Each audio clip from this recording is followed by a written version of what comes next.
Let's walk through setting up your GoGuardian for the new school year. Once you log into GoGuardian, on the Classrooms page, there are three tabs. There's Active, Pending, and Archived. You usually start off on Active.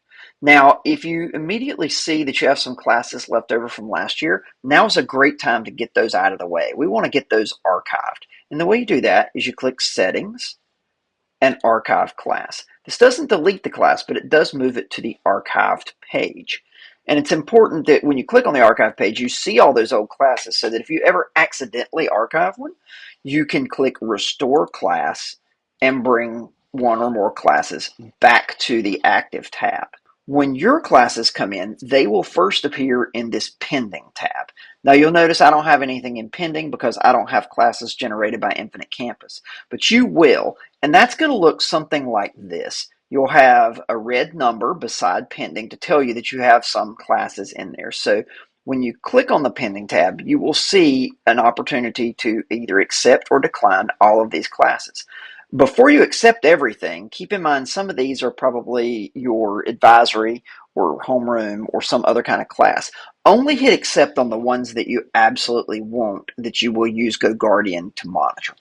Once you're done clicking accept on each one, you can click active and you will go back to the active tab where you'll see your classes. Okay, now let's go ahead and do a few things to these classes. So first of all, they're going to have pretty plain names.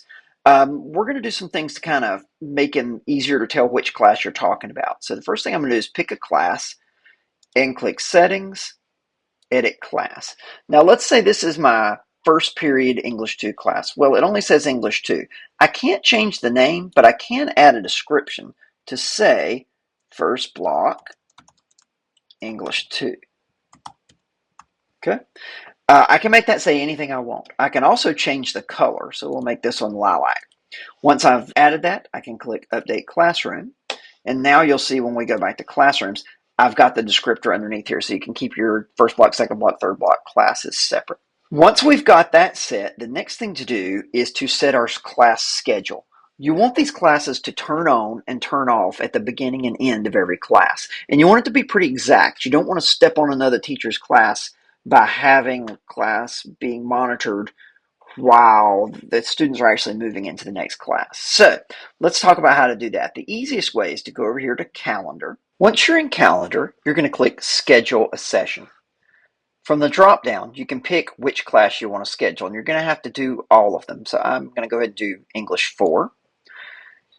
It's going to ask you to set a start date and an end date for the course.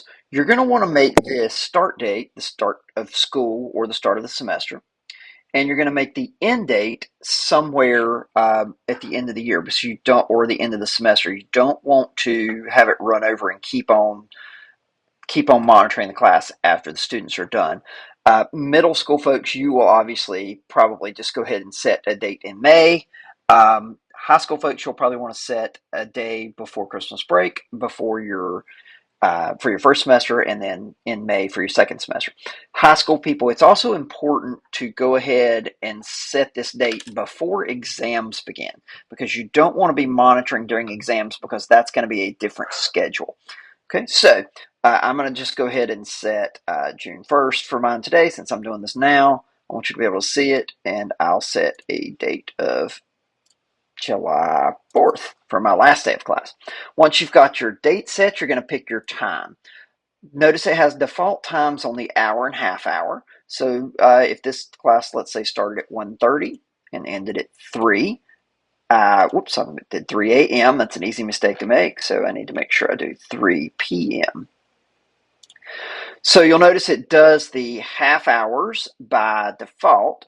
But you want this to actually be accurate to the real times that the classes start and end, not approximate, because you don't want to accidentally monitor a student when they're in someone else's class. So let's say this actually starts at 1:35 and ends at 3:05 or 3:25, but you can click and go in and put the accurate time in. So you want to make sure these are correct.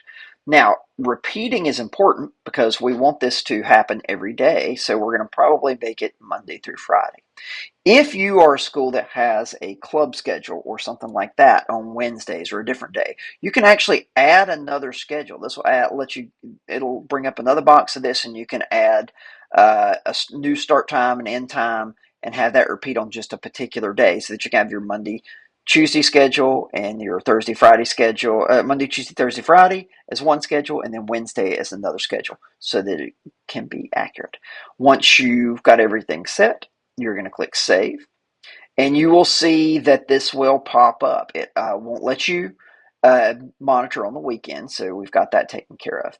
So once you've got it set, then you can, at any point you want to not monitor, you can go in and hit the trash can, and it will give you the option to cancel just that one particular session. Or this in all future sessions. In this case, let's say we're not working on this day, so I'm just going to say just this session, cancel session, and you notice that just that particular day disappeared. As I add my other classes, and I would do that again by doing schedule a session.